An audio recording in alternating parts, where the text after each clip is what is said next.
혹시 그 얼음장 같은 침묵을 느낀 적이 있나요? 방 안의 공기가 무겁게 가라앉고 바로 전 순간까지 가까웠던 남자와 당신 사이에 깊은 심연이 벌어지는 바로 그 순간으로. 그리고 모든 것은 단 한마디 말 때문입니다. 당신에게는 너무나 논리적이고 너무나 정직하게 보였던 그 말 한마디요. 아마도 사랑해서, 더 나아지려는 마음에서, 간절히 닿고 싶은 마음에서 나온 말이었을지도 모릅니다. 당신은 말을 내뱉지만 돌아오는 것은 벽뿐입니다. 그는 시선을 피하고 어깨는 굳어지며 당신은 두 사람 사이에 보이지 않는 문이 둔탁한 소리를 내며 닫히는 것을 느낍니다. 그리고 당신은 관자놀이에서 맥박이 뛰는 질문과 함께 홀로 남겨집니다. 내가 뭘 잘못 말했지? 당신은 머릿속으로 자신의 말을 되새기며 정당화하고 방어합니다. 결국 당신은 그저 최선을 다하고 싶었을 뿐입니다. 그저 그가 이해해주기를 바랐을 뿐입니다. 그저 친밀감을 원했을 뿐입니다. 하지만 대신 당신이 얻은 것은 거리감이었습니다. 이해 대신의 벽이었습니다. 친밀감 대신에 차가운 소외감이었습니다. 이것은 우연이 아닙니다. 그리고 이것은 남자가 화성에서 왔기 때문이 아닙니다. 그리고 확실히 당신의 논리가 틀렸기 때문도 아닙니다. 인정하기 너무나 고통스러운 진실은 훨씬 더 깊고 불안한 곳에 있습니다. 그것은 이 순간에 당신이 이성으로 말하는 것이 아니라는 점입니다. 당신은 당신의 상처로 말하고 있습니다. 당신은 당신 영혼의 가장 어두운, 가장 인정받지 못한 부분에서 말하고 있습니다. 인간 심연의 위대한 탐구자 칼 융은 우리 의식적인 의도의 이면에 무엇이 숨어 있는지 연구하는 데 평생을 바쳤습니다. 그리고 그는 당신에게 충격적인 사실을 말했을 것입니다. 문제는 당신이 내뱉는 말에 있지 않습니다. 문제는 그 말들이 담고 있는 보이지 않지만 파괴적인 에너지에 있습니다. 만약 제가 당신에게 이런 말들로 관계를 바로잡으려고 할 때마다 사실은 관계의 자폭 버튼을 누르고 있는 것이라고 말한다면 어떨까요? 만약 당신의 가장 선한 의도가 둘만의 고독이라는 지옥으로 가는 길을 닫고 있다면 어떨까요? 그리고 만약 관계를 구할 수 있는 열쇠가 올바른 말을 하는 법을 배우는 것이 아니라 용기를 내어 침묵하고 당신 안에서 실제로 무엇이 비명을 지르고 있는지 듣는 데 있다면 어떨까요? 왜냐하면 당신이 곧 듣게 될 내용은 말에 대한 당신의 인식을 바꿀 뿐만 아니라 사랑과 관계의 본질 자체를 바꿀 것이기 때문입니다. 이것은 평범한 조언을 넘어 당신 자신의 그림자 심장부로 들어가는 과정입니다. 세상은 남자에게 해서는 안 될 말 탑 5, 이상적인 소통의 비결, 그가 듣게 말하는 법과 같은 기사와 조언으로 넘쳐납니다. 그리고 당신은 아마 이 모든 것을 시도해봤을 것입니다. 당신은 더 부드러워지려고 노력했습니다. 당신은 표현을 골랐습니다. 당신은 자신의 집에서 능숙한 예교관이 되었습니다. 하지만 당신과 그 사이의 벽은 어디에도 가지 않았습니다. 왜일까요? 왜냐하면 당신은 병을 무시한 채 증상만 치료하려고 했기 때문입니다. 당신은 빙산의 일각만 닫고 있었고 그동안 빙산의 10분의 9, 즉 당신의 무의식 깊은 곳에 숨겨진 얼음 덩어리는 계속해서 당신의 공동 함선의 선체를 찍고 있었습니다. 칼 융은 근본적인 진실을 발견했습니다. 우리가 자신 안에서 인식하고 받아들이지 않는 모든 것은 필연적으로 다른 사람에게 투사됩니다. 긴장의 순간에 당신의 입술에서 튀어나오는 이 금지된 문구들, 이 살인적인 말들은 소통의 실수가 아닙니다. 이것은 당신의 통합되지 않은 그림자의 언어적 표현입니다. 그림자는 악이 아닙니다. 그것은 당신이 자신에게 느끼고 존재하고 원하기를 금지한 모든 것의 저장소입니다. 그것은 당신의 억압된 분노, 버림받을 것에 대한 숨겨진 두려움, 인정받지 못한 통제 욕구, 자신의 가치에 대한 깊은 불안감입니다. 그리고 내면의 긴장이 최고조에 달했을 때 이 그림자는 밖으로 터져 나옵니다. 그것은 보살핌, 정직, 합리성 또는 도움 요청의 가면을 쓰지만 그 진정한 본질은 파괴입니다. 그것은 창조하기 위해 말하는 것이 아니라 고통을 쏟아내기 위해 말합니다. 그것은 실제로는 자신의 내면적 공허함인 것을 다른 사람에게 비난합니다. 따라서 말을 통제하려는 모든 시도는 실패할 운명입니다. 이것은 화산 분화구를 스카치 테이프로 막으려는 것과 같습니다. 조만간 압력은 터져 나올 것입니다. 유일한 길은 자신의 말을 더 잘 검열하는 사람이 되는 것이 아닙니다. 유일한 길은 자신의 영혼을 두려움 없이 탐험하는 사람이 되는 것입니다. 그에게 뭐라고 말해야 할까? 라고 묻는 것을 멈추고 진정으로 중요한 질문을 자신에게 던지기 시작하는 것입니다. 지금 내 입을 통해 말하고 있는 나의 어떤 부분이 있는가? 어떤 고통이 이 말들을 통해 출구를 찾고 있는가? 이 여정은 용기를 필요로 합니다. 자신의 두려움을 인정하는 것보다 그를 무감각하다고 비난하는 것이 훨씬 쉽습니다. 자신의 심연을 들여다보는 것보다 그의 결점을 지적하는 것이 훨씬 쉽습니다. 하지만 진정한 치유는 오직 이 길에만 있습니다. 오직 그곳에서만 마른 무기가 되기를 멈추고 다리가 됩니다. 자, 이 토끼 굴로 내려가서 당신의 그림자가 말하기로 결심했을 때 어떤 모습을 취하는지 봅시다. 파괴적인 문구의 해부화. 이 메커니즘을 파헤쳐 봅시다. 말 자체를 분석하는 것이 아니라 그들의 혈관을 흐르는 독을 분석해 봅시다. 이것은 단순한 목록이 아니라 관계에서 나타나는 무의식의 가장 어두운 구석의 지도입니다. 1. 투사 문구. 당신은 유령과 말하고 있어. 나와가 아니라. 야기에는 전면적인 일반화로 시작하는 모든 문구가 포함됩니다. 당신은 절대로 내 말을 듣지 않아. 당신은 항상 나를 무시해. 당신은 꼭 당신 아버지, 내 전 남자친구, 과거의 다른 인물처럼 행동해. 이것을 말할 때 당신은 무의식적인 마법을 행하고 있습니다. 당신은 당신 앞에 서 있는 실제 사람을 지우고 그 자리에 당신 과거의 유령을 세웁니다. 이것이 고전적인 융의 투사입니다. 당신 깊은 곳에는 한때 말을 들어주지 않고 주목받지 못하고 배신당했던 어린 소녀가 살고 있습니다. 이 상처는 결코 아물지 않았습니다. 그리고 이제 당신의 남자가 조금이라도 부주의한 기미를 보이면 그저 생각에 잠겼거나 피곤하거나 정신이 팔렸을 뿐인데도 즉시 이 오래된 고통이 활성화됩니다. 당신의 의식은 이 고통을 직접 감당할 수 없습니다. 어린 시절처럼 불필요하고 중요하지 않게 느껴진다고 인정하는 것은 견딜 수 없습니다. 이 부담을 밖으로 옮겨서 말하는 것이 훨씬 쉽습니다. 나를 이렇게 만드는 것은 바로 너야. 당신은 그가 지금 한 일 때문에 그를 비난하는 것이 아니라 오래전에 당신에게 행해진 일 때문에 그를 비난하는 것입니다. 당신은 그와 싸우는 것이 아니라 당신 과거의 그림자와 싸우고 있습니다. 남자는 이 순간 엄청난 부당함을 느낍니다. 그는 자신의 행동이 아니라 저지르지 않은 범죄로 재판받고 있습니다. 그는 자신을 방어하려고 합니다. 하지만 그건 사실이 아니야. 어제는 내 말을 들었잖아. 라고 말하지만 소용없습니다. 당신은 그를 듣지 않습니다. 왜냐하면 당신은 그와 말하고 있지 않기 때문입니다. 당신은 보이지 않는 존재가 될까 봐 두려워하는 자신의 두려움과 거절당한 트라우마와 대화하고 있습니다. 그리고 이 내면의 유령이 당신 자신에 의해 인식되고 위로받을 때까지 그는 계속해서 당신의 관계 무대에 등장하여 당신의 파트너를 적으로 만들 것입니다.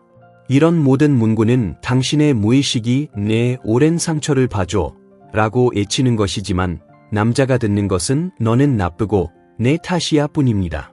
그리고 그는 문을 닫습니다. 왜냐하면 아무도 다른 사람의 드라마에서 배우가 되고 싶어하지 않기 때문입니다. 특히 악역이 배정되었을 때는 이 통제 문구, 세상은 내 시나리오대로 돌아가야 해. 이것은 조언이나 관심으로 이장된 숨겨진 독재의 언어입니다. 전화했어야지, 경고했어야지, 알아챘어야지. 그냥 내가 말하는 대로 하지 않는 거야? 명백하잖아. 나라면 전혀 다르게 행동했을 거야.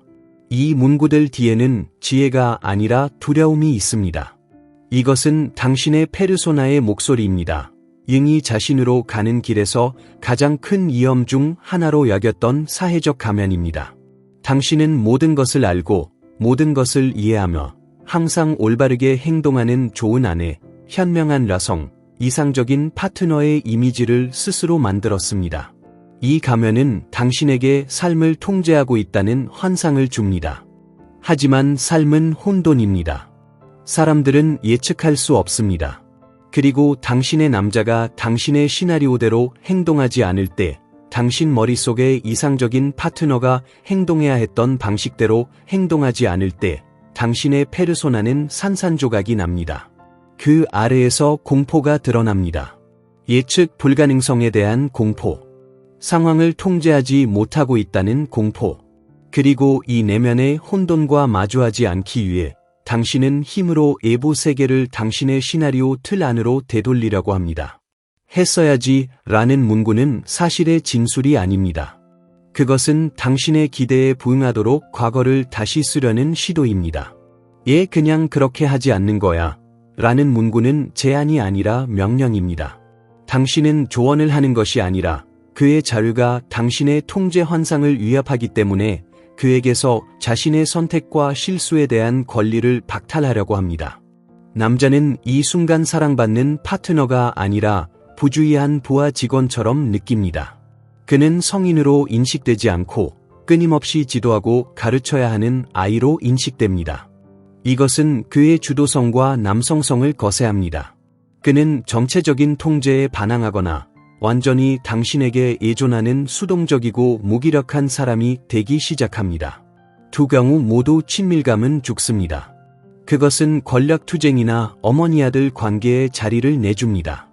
그리고 이 모든 것은 당신이 다른 사람을 통제할 수 없다는 단순한 진실과 마주하는 것에 대한 두려움 때문입니다. 그리고 당신이 필사적으로 노력할수록 당신이 보존하고 싶은 것을 더 빨리 파괴합니다. 3. 감정 무시 문구. 내 고통은 나에게 불편해. 이것은 진실성의 가능성 자체를 태워버리는 감정적인 제초제입니다. 너는 너무 과민하게 반응해. 그만해. 그건 그냥 사소한 일이야. 호들갑 떨지 마. 그렇게 예민하게 굴지 마. 징징대지 마. 남자가 또는 다른 어떤 사람이 자신의 취약성, 슬픔, 두려움, 억울함을 드러내기로 결심했을 때 그에 대한 대답으로 이런 말을 듣게 되면 끔찍한 일이 일어납니다. 당신은 단지 그의 반응에 동의하지 않는 것이 아닙니다. 당신은 그것을 무효화합니다. 당신은 그에게 말합니다. 내 감정은 틀렸어. 그것들은 정당하지 않아. 존재해서는 안 돼. 여자는 이렇게 행동할까요? 융은 이것을 무의식의 혼돈에 대한 두려움으로 설명했을 것입니다. 감정은 비이성적이며 논리를 따르지 않습니다. 질서와 통제를 갈망하는 페르소나, 즉 정신의 합리적인 부분에게 다른 사람의 강한 감정은 위협입니다. 그것들은 그녀가 어떻게 대처해야 할지 모르는 요소를 그녀의 정돈된 세계로 가져옵니다. 그녀는 그의 감정을 두려워합니다. 왜냐하면 실제로는 자신의 감정을 공황 상태로 두려워하기 때문입니다. 그녀 자신의 그림자는 억압되고 불편한 감정으로 가득 차 있으며 그의 고통과의 접촉은 댐을 무너뜨리고 그녀 자신을 익사시킬 위험이 있습니다. 그래서 그녀는 이 위협의 근원을 막으려고 합니다. 그녀는 위로하지 않고 가치를 떨어뜨립니다. 그녀는 공감하지 않고 비판합니다. 그녀는 논리의 힘으로 그의 감정 상태를 바로잡고 예측 가능하고 합리적인 경로로 되돌리려고 합니다. 남자에게 이것은 가장 깊은 고독의 경험입니다. 그가 가장 수용과 지지가 필요했던 순간에 그는 거절을 받았습니다. 그의 내면 세계는 중요하지 않으며 그의 경험은 사소한 것이라고 들었습니다. 몇 번의 그런 경험 후에 그는 교훈을 얻습니다. 이 여자에게 내 감정을 보이는 것은 위험하다. 그녀 옆에서 취약해지는 것은 굴욕을 당하는 것이다. 그리고 그는 자신의 감정 세계에 자물쇠를 겁니다. 그는 공유하기를 멈춥니다. 그는 말수가 적고 냉담하며 무감각해집니다. 그리고 여자는 나중에 불평합니다. 그는 나와 아무것도 공유하지 않아. 그녀는 자신이 진짜 감정에 대한 두려움으로 그의 신뢰의 모든 싹을 태워버리며 이 사막을 만들었다는 것을 이해하지 못합니다. 파마 문구, 나는 너를 약하게 만들어서 강해질 거야. 이것은 남성 정체성의 핵심을 타격하는 가장 독한 말들입니다. 이리 줘. 내가 더 빨리 더 잘할게. 못은 그렇게 박는 거야? 운전은 그렇게 하는 거야? 돈은 그렇게 버는 거야? 다른 남자들과의 공개적이거나 은밀한 비교. 근데 내 친구 남편은? 여기서 우리는 여성 그림자의 가장 어둡고 비극적인 면과 마주합니다. 잉은 모든 여성 아내는 아니마, 그녀의 여성 영혼 뿐만 아니라 아니무스, 그녀의 내면의 남성, 도 살고 있다고 말했을 것입니다. 그녀의 의지, 힘, 행동, 논리의 측면입니다. 가부장적인 세상에서 여성의 힘과 야망은 종종 어린 시절부터 억압됩니다. 소녀는 편리하고 부드럽고 순종적이도록 배우지만 강하고 적극적이며 리더가 되도록 배우지는 않습니다. 그녀의 내면의 힘, 그녀의 아니무스는 외부 세계, 경력, 창의성, 자기실현에서 건설적인 출구를 찾지 못하고 그림자로 들어갑니다. 그리고 거기서부터 파괴적으로 행동하기 시작합니다. 자신의 왕국을 건설할 수 없게 되자 여성은 무의식적으로 남성의 왕국을 파괴하기 시작합니다. 당신이 내가 할게라고 말할 때 당신은 아마도 단지 돕거나 과정을 가속화하고 싶다고 진심으로 생각할 것입니다. 하지만 이 문구의 에너지적인 메시지는 다릅니다. 당신은 무능해. 당신은 실패자야. 당신의 힘은 아무것도 아니야. 당신은 그를 폄하함으로써 자신의 중요성을 증명하려고 합니다. 이것은 자신의 성취를 통해서가 아니라 그의 약점을 몰아줌으로써 강하게 느끼는 그림자 방식입니다. 남자에게 이것은 치명적인 타격입니다. 그의 기본적인 필요는 유능하고 필요하며 그의 여자의 눈에 영웅이 되는 것입니다. 그녀가 그에게서 이 기회를 박탈할 때 그녀는 그에게서 심리적인 산소를 박탈하는 것입니다. 그는 굴욕감을 느끼고 거세당한 느낌을 받습니다. 그리고 그의 반응은 두 가지일 수 있습니다. 상처받은 남성성을 보호하기 위한 공격성의 폭발 또는 완전한 냉담과 무관심. 어차피 평가절하될 거라면 뭔가를 하려고 하겠습니까? 무의식적으로 당신과 힘을 겨루는 여자 옆에서 남자가 되겠습니까? 이것은 둘 다 지는 비극입니다. 그녀는 세상에서 자신의 힘을 실현하지 못하고 그는 그녀 옆에서 자신의 힘을 잃습니다. 조종 문구, 나를 사랑하거나 아니면 너를 고통스럽게 만들 거야. 이것은 수동적 공격성과 감정적 협박의 언어입니다. 이것은 거의 직접적이지 않고 억양, 침묵, 암시에 스며들어 있습니다. 내가 정말 나를 사랑했다면 절대로 그렇게 행동하지 않았을 거야. 스스로 알아챘을 거야. 무슨 일이야? 라는 질문에 대한 얼음 같은 침묵, 한숨과 함께 아무것도 아니야 라는 말. 죄책감을 유발하려는 시도. 물론 친구들이랑 놀러가. 나는 여기서 어떻게든 혼자 있을게. 이것은 자신의 필요에 대해 직접적으로 말하는 법을 배우지 못한 당신의 내면의 아이의 목소리입니다. 이 아이는 요청하는 것은 굴욕적이며 필요로 하는 것은 위험하다고 배웠습니다. 직접적인 요청, 제발 안아줘, 슬퍼 또는 오늘 저녁은 함께 보내고 싶어 은 당신을 취약하게 만듭니다. 왜냐하면 직접적인 요청에 대해 직접적인 거절을 받을 수 있고 그것은 견딜 수 없이 고통스러울 것이기 때문입니다. 그래서 정신의 미성숙한 부분은 오회로를 선택합니다. 조종입니다. 자신의 필요를 공개적으로 밝히는 대신 죄책감, 의무감 또는 두려움을 통해 다른 사람이 그것을 충족시키도록 강요하려고 합니다. 내가 사랑했다면 이라는 문구는 순수한 협박입니다. 그것은 너의 사랑은 나의 말하지 않은 욕구를 충족시킬 너의 준비 상태로 측정된다. 내가 알아채지 못했다면 너는 나를 사랑하지 않는 것이다 라는 의미입니다. 이것은 관계의 독성 분위기를 조성하며 남자는 끊임없이 지뢰밭을 걷고 있습니다.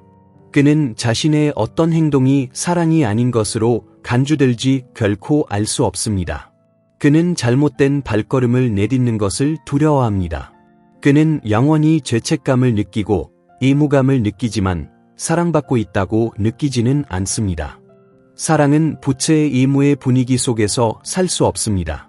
이런 문구들은 당신의 감정적 굶주림의 애침입니다. 하지만 그것은 진정한 친밀감을 갈망하면서도 바로 그것을 밀어내는 애침입니다. 왜냐하면 진정한 친밀감은 취약성과 정직함이 있는 곳에서만 가능하기 때문입니다. 나는 내가 필요해 라고 말할 수 있는 곳, 약해 보일까 두려워하지 않는 곳입니다. 조종은 항상 힘의 부재의 표시이지 그 존재의 표시가 아닙니다. 그것은 노예의 언어이지 여왕의 언어가 아닙니다. 선고 문구, 우리 얘기 좀 해야 해. 이것은 단순한 문구가 아니라 소통의 원자폭탄입니다. 이 세 단어 안에는 엄청난 파괴력이 숨겨져 있습니다. 남자가 그것에 어떻게 반응하는지 주목해 보세요. 그는 즉시 긴장하고 문을 닫고 최악의 상황에 대비합니다. 왜일까요? 왜냐하면 그의 잠재의식은 진정한 메시지를 정확하게 읽기 때문입니다. 이것은 대화에 대한 추대가 아닙니다. 이것은 법정 소환입니다. 여자가 우리 얘기 좀 해야 해 라고 말할 때 그녀는 보통 이미 머릿속으로 모든 재판 과정을 마쳤습니다. 그녀는 수사관이었고 검사였고 판사였습니다. 그녀는 증거를 수집하고 증인, 기억 속에 을 신문하고 유죄 판결을 내리고 이제 피고인을 판결 선고를 위해 부를 뿐입니다. 남자는 이것을 느낍니다. 그는 자신이 합력하라는 부름을 받는 것이 아니라는 것을 이해합니다. 그는 처형장으로 불려가는 것입니다. 그의 어떤 말도 더 이상 의미가 없을 것이며 그것들은 어색한 변명이나 책임 회피 시도로 간주될 것입니다. 이것은 절대적인 진리의 락화를 찬탈한 페르소나의 최고 표현입니다. 이것은 상호 이해를 추구하는 것이 아니라 이로운 분노의 퍼포먼스입니다. 이 문구의 에너지는 사전 계획, 의도성의 에너지입니다. 그것은 자발성, 진실성, 살아있는 접촉의 모든 가능성을 죽입니다. 다가가서 나를 괴롭히는 것이 있고 마음이 아파. 우리 이것에 대해 얘기할 수 있을까? 라고 말하는 대신 여자는 그에게 사실상 그녀의 억울함의 독백인 피할 수 없는 진지한 대화의 사실 앞에 그를 세웁니다. 이 문구는 친밀감을 위한 공간을 열지 않고 당신의 파트너가 올라가도록 추대되는 단두대를 세웁니다. 신성한 침묵으로 가는 길. 그리고 이제 당신이 이러한 메커니즘을 보았을 때, 당신의 말이 깊은 내면의 전쟁의 증상이라는 것을 깨달았을 때 가장 어렵고 가장 중요한 라정이 시작됩니다. 신성한 침묵이라고 부를 수 있는 것으로 가는 길입니다. 관계에서 영원히 침묵하라는 것이 아닙니다. 당신 자신 안에 침묵을 만들라는 것입니다. 마침내 당신의 트라우마의 목소리가 아니라 당신 영혼의 속삭임을 들을 수 있는 침묵입니다. 이것은 의식적인 결정을 의미합니다. 나는 충동적으로 반응하는 것을 멈춘다. 나는 잠시 멈춘다. 분노, 억울함, 통제하거나 비난하고 싶은 욕구의 파도가 당신 안에서 일어날 때 당신은 그것을 파트너에게 쏟아내지 않습니다. 당신은 멈춥니다. 당신은 숨을 쉽니다. 그리고 당신은 자신에게 묻습니다. 지금 내 안에서 실제로 무슨 일이 일어나고 있는가? 이 과정은 개인적인 심리 작업일 뿐만 아니라 집단적인 라성 그림자와의 단절 행위입니다. 생각해보세요. 당신 이전의 여러 세대의 라성들은 직접적인 권력이 없는 세상에서 살아남았습니다. 그들의 유일한 무기는 종종말, 조종, 통제, 수동적 공격성이었습니다. 이러한 행동 패턴은 집단 무의식에 깊이 새겨졌습니다. 그리고 당신이 다르게 행동하려고 할 때 통제하는 대신 취약해지고 조종하는 대신 직접적으로 요청하고 침묵으로 벌하는 대신 의식적으로 침묵할 때 당신은 수세기 동안의 흐름에 역행하는 것입니다. 마치 이러한 전략 덕분에 살아남은 증조할머니들의 경험을 배신하는 것과 같습니다. 당신의 신경계는 이것이 위험하며 그렇게 하면 모든 것을 잃을 것이라고 소리칩니다. 이 길은 자신의 혈통을 배신하는 것, 관계에서 살아남는 유일하게 알려진 방법을 거부하는 것처럼 느껴집니다. 이것은 고통스러운 과정입니다. 이것은 진정한 금단 증상입니다. 모든 것을 통제하는 데 익숙한 당신의 자아는 공황 상태에 빠질 것입니다. 그것은 소리칠 것입니다. 그에게 말해. 그를 벌해. 그를 제자리에 앉혀. 내가 침묵하면 그는 그가 원하는 대로 할 수 있다고 생각할 거야. 모든 것이 무너질 거야. 당신의 두려움은 속삭일 것입니다. 내가 그를 인도하지 않으면 그는 모든 것을 망칠 거야. 당신의 고통은 간청할 것입니다. 내가 얼마나 기분이 나쁜지 그에게 느끼게 해줘. 시련은 내부에서만 오는 것이 아닙니다. 파트너에게서도 옵니다. 당신이 변하기 시작하면 당신은 익숙한 춤을 깨뜨립니다. 당신의 반응에 익숙한 남자는 혼란스러워할 수 있습니다. 그는 심지어 무의식적으로 당신을 도발하려 모든 것을 원래대로 익숙하고 예측 가능한 궤도로 되돌리려고 할 수도 있습니다. 비록 그것이 파괴적이었더라도 말입니다. 당신의 새로운 평온함은 그에게 예심을 불러일으킬 수 있습니다. 너한테 무슨 일 있어? 뭐에 화났어? 오래된 관계 시스템은 저항할 것입니다. 왜냐하면 모든 시스템은 항상성, 현상 유지를 추구하기 때문입니다. 이것을 견디고 도발에 넘어가지 않고 오래된 역할로 돌아가지 않는 것은 진정으로 영웅적인 노력을 필요로 합니다. 이 내면과 외부의 폭풍을 무너지지 않고 견디는 것, 이것이 바로 잉이 말한 자신의 지옥으로 내려가는 시작입니다. 이것은 자신의 그림자와 얼굴을 마주하는 만남입니다. 당신은 자신의 내면의 통제자를 그의 모든 영광 속에서 보게 될 것입니다. 당신은 버림받을 것에 대한 두려움의 심연을 느끼게 될 것입니다. 당신은 억압된 힘의 분노를 느끼게 될 것입니다. 그리고 당신이 말무기로 에테르를 채우는 것을 멈출 때 공허함이 생길 것입니다. 기가 먹먹할 정도로 울리는 공허함. 당신이 평생 동안 드라마, 다툼, 화해, 다른 사람의 문제로 막으며 도망쳐온 바로 그 실존적 공허함입니다. 이 공허함은 처음에는 죽음처럼 견딜 수 없어 보입니다. 하지만 잉은 바로 이 공허함 속에서, 이 영혼의 어두운 밤 속에서 오래된 자아가 죽을 때 당신의 진정한, 온전한 자아인 자기가 태어날 공간이 생긴다고 말했을 것입니다. 그리고 당신이 견뎌낸다면, 당신이 이러한 감정들이 당신 안에 있도록 허용하고 그것들을 밖으로 쏟아내지 않는다면, 당신이 그것들을 하늘의 네오 구름처럼 그저 관찰하는 법을 배운다면 기적이 일어날 것입니다. 구름은 흩어질 것입니다. 그리고 그 아래에서 당신은 새로운 것을 발견할 것입니다. 침묵, 평온함, 명확함. 당신은 갑자기 당신이 정말로 원했던 것을 이해하게 될 것입니다. 비난하는 것이 아니라, 벌하는 것이 아니라, 안전하다고 느끼는 것, 사랑받고 있다고 느끼는 것, 중요하다고 느끼는 것, 그리고 이 침묵 속에서, 이 명확함 속에서 전혀 다른 말들이 태어납니다. 전형, 영혼의 언어. 이 길을 걸어온 여성은 반모합니다. 그녀는 편리하거나 순종적이 되지 않습니다. 아니요, 그녀는 온전해집니다. 그녀는 자신의 그림자를 통합했습니다. 그녀의 분노는 더 이상 파괴하지 않고 그녀의 경계를 보호합니다. 그녀의 두려움은 더 이상 마비시키지 않고 그녀의 필요를 신호합니다. 그녀의 힘은 더 이상 다른 사람을 하지 않고 그녀 자신의 삶을 창조합니다.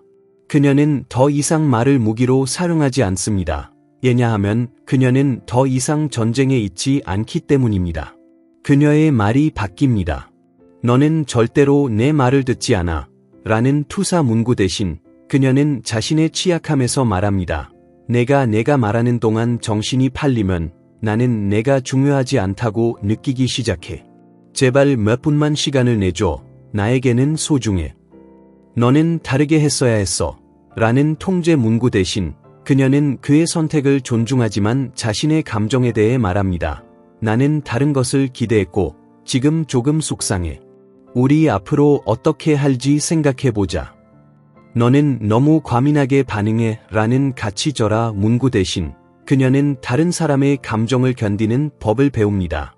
내가 아프거나 화가 난 것을 알아. 나는 약이 있어. 나는 듣고 있어. 내가 할게.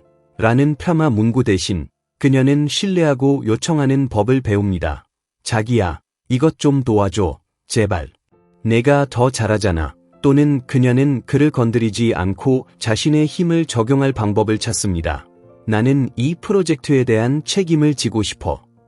아무것도 아니야. 라는 조종 문구 대신 그녀는 정직해지는 위험을 감수합니다.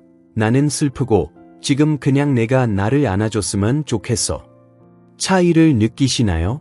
이것은 더 이상 비난이 아닙니다. 이것은 나전달법입니다. 이것은 영혼의 언어이지 트라우마의 언어가 아닙니다.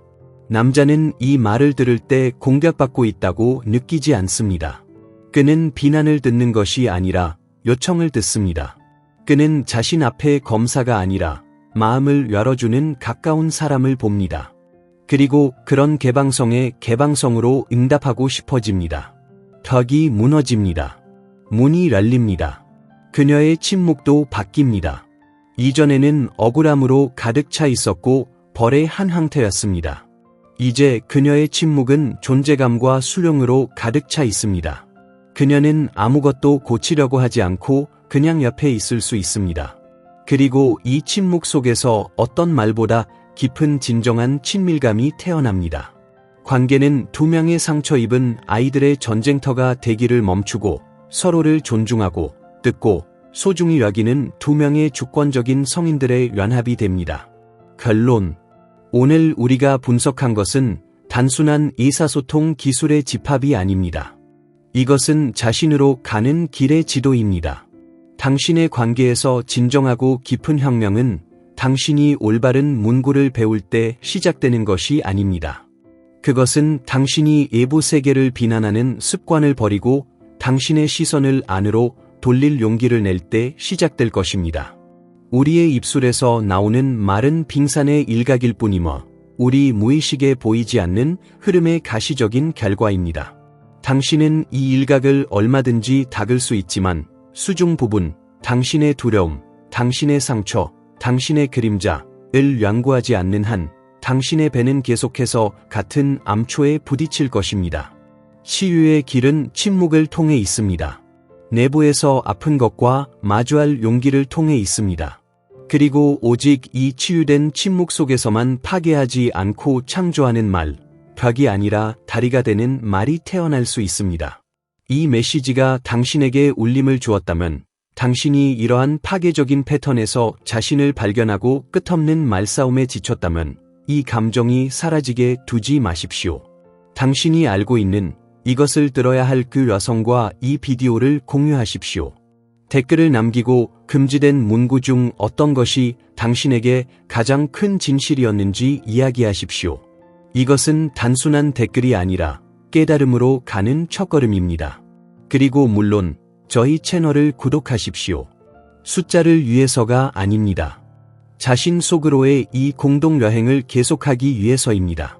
모든 단어가 상처가 아니라 깊이에서 태어나는 그 진정성으로의 여행입니다.